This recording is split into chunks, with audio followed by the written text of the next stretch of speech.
texto tomado del libro Tratado de la verdadera devoción a la Santísima Virgen María. D. Es camino seguro. Esta devoción a la Santísima Virgen es camino seguro para ir a Jesucristo y alcanzar la perfección uniéndonos a Él. 1. Porque esta práctica que estoy enseñando no es nueva, es tan antigua que no se puede señalar con precisión sus comienzos. Como dice un libro que escribió sobre esta devoción el señor Baudon, muerto en olor de santidad, es cierto, sin embargo, que se hallan vestigios de ella en la iglesia hace más de 700 años. San Olidón Abad de Cluny vivió hacia el año 1040. Fue uno de los primeros en practicarla en Francia, como se consigna en su biografía. El cardenal San Pedro Damián relata que en el año 1076, su hermano, el beato Marín, se hizo esclavo de la Santísima Virgen en presencia de su director espiritual y en forma muy edificante. Se echó una cuerda al cuello, tomó disciplina y colocó en el altar una suma de dinero como señal de vasallaje y consagración a la Virgen María. Actitud en la cual perseveró tan fielmente toda su vida que a la hora de su muerte mereció ser visitado y consolado por su bondadosa soberana y escuchar de sus labios la promesa del paraíso en recompensa de sus servicios. César Bolando hace mención de un ilustre caballero, Walter de Birbach, pariente próximo de los duques de Lovaina, quien hacia el año 1300 hizo la consagración de sí mismo a la Santísima Virgen. Muchas otras personas practicaron en privado esta devoción hasta el siglo XVII, que se hizo pública. El padre Simón Rojas, de la Orden de la Trinidad, llamada de la Redención de Cautivos, predicador en la corte de Felipe III, puso en la boga esta devoción por toda España y Alemania y obtuvo de Gregorio XV, a instancias del mismo rey, grandes indulgencias para quienes la practicaran. El presbítero Bartolomé de los Ríos, agustino, se dedicó como el beato Simón Rojas, íntimo amigo suyo, a extender de palabra y por escrito esta devoción en España y Alemania.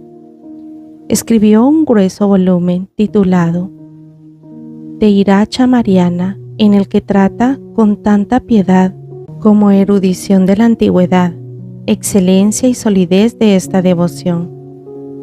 Los padres teatinos propagaron esta devoción en Italia, Sicilia y Saboya durante el último siglo.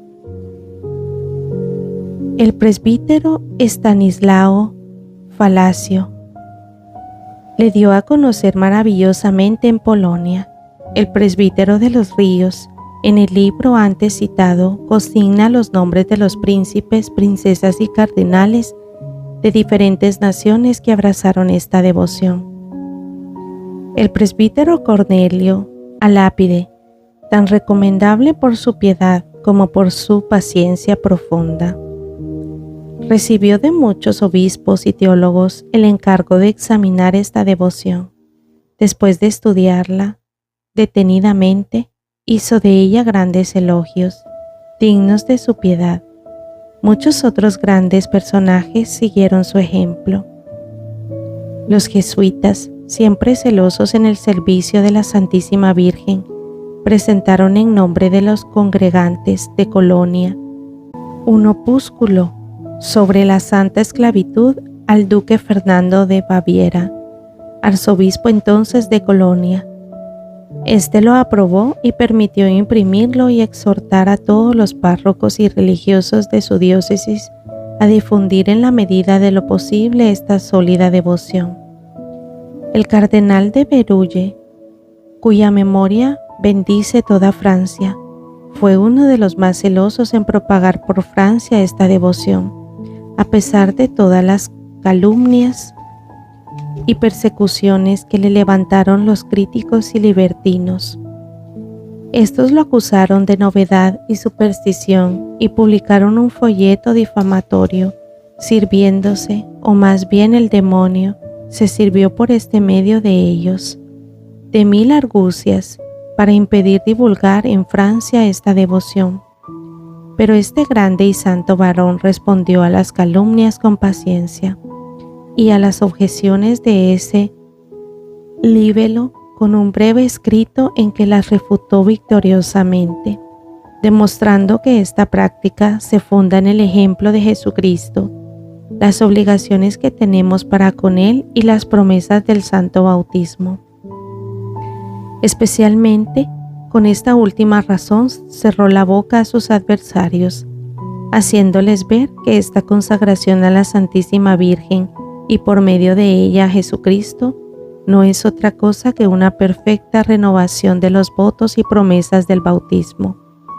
Añade muchas y muy hermosas cosas sobre esta devoción que pueden leerse en sus obras. En el citado libro del señor Baudon pueden leerse los nombres de los diferentes papas que han aprobado esta devoción, de los teólogos que la han examinado, las persecuciones suscitadas contra ella y sobre las cuales ha triunfado, y los millares de personas que ha abrazado, sin que jamás ningún papa la haya condenado. Y es que no se podía condenar sin trastornar los fundamentos del cristianismo. Consta, pues, que esta devoción no es nueva, y si no es practicada por todo el mundo, se debe a que es demasiado preciosa para ser saboreada y vivida por toda clase de personas.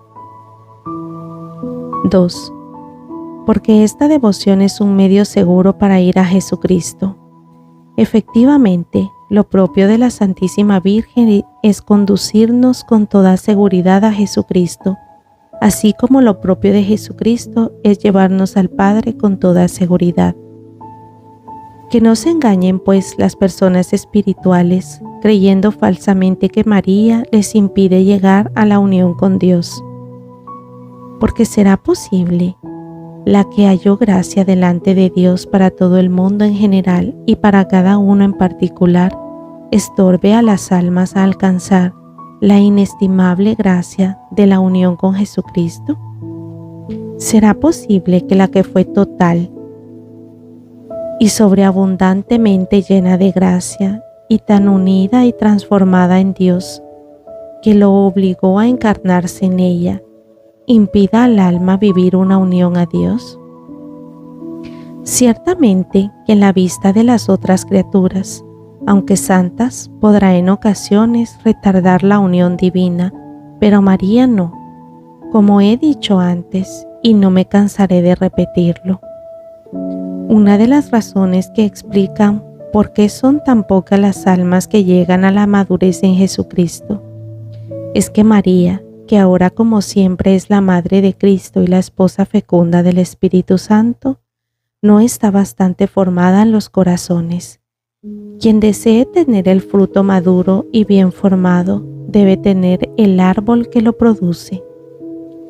Quien desee tener el fruto de vida, Jesucristo, debe tener el árbol de la vida que es María. Quien desee tener en sí la operación del Espíritu Santo, debe tener a su esposa fiel e inseparable, la excelsa María, que lo hace fértil y fecundo como hemos dicho antes.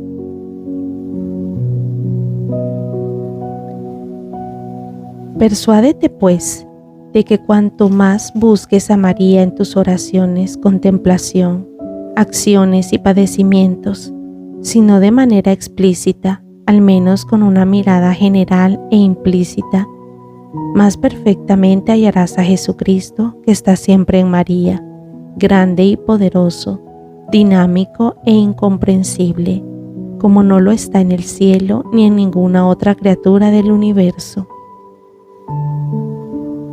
Así, la excelsa María, toda formada en Dios, lejos de obstaculizar a los perfectos la llegada a la unión con Dios, es la criatura que nos ayuda con mayor eficacia en obra tan importante, y esto en forma que no ha habido ni habrá jamás persona igual a ella. Ya por las gracias, para ello nos alcanza, pues, como dice un santo, nadie se llena del pensamiento de Dios sino por ella. Ya por las ilusiones y engaños del espíritu maligno de las cuales ella nos libra. Donde está María no puede estar el espíritu maligno. Precisamente, una de las señales de que somos guiados por el buen espíritu es el ser muy devotos de la Santísima Virgen, pensar y hablar frecuentemente de ella. Así piensa San Germán, quien añade que así como la respiración es señal cierta de que el cuerpo no está muerto, del mismo modo el pensar con frecuencia en María e invocarla amorosamente es señal cierta de que el alma no está muerta por el pecado. Siendo así, que según dice la Iglesia y el Espíritu Santo que la dirige, María solo ha dado muerte a todas las herejías. Por más que los críticos murmuren, jamás un fiel devoto de María caerá en herejía o ilusión, al menos formales. Podrá tal vez, aunque más difícilmente que otros, errar materialmente, tomar la mentira por verdad y el mal espíritu por bueno, pero tarde o temprano conocerá su falta y error material, y cuando lo conozca, no se obstinará en creer y defender lo que había considerado verdadero. Cualquiera, pues, que desee avanzar sin temor a ilusiones, cosa ordinaria entre personas de oración, por los caminos de la santidad y hallar con seguridad perfección a Jesucristo, debe alcanzar de todo corazón, con ánimo generoso y resuelto, esta devoción a la Santísima Virgen, que tal vez no haya conocido todavía y que yo le enseño ahora. Les voy a mostrar un camino más excelente. Es el camino abierto por Jesucristo, la sabiduría encarnada, nuestra única cabeza. El miembro de esta cabeza que avanza por dicho camino no puede extraviarse. Que entre entonces por este camino fácil a causa de la plenitud de la gracia y unión con el Espíritu Santo que lo llena. Nadie se cansa ni retrocede si camina por él. Es camino corto, que en breve nos lleva a Jesucristo.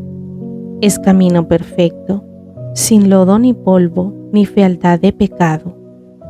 Es finalmente camino seguro, que de manera directa y segura, sin desviarnos a la derecha ni a la izquierda, nos conduce a Jesucristo y a la vida eterna.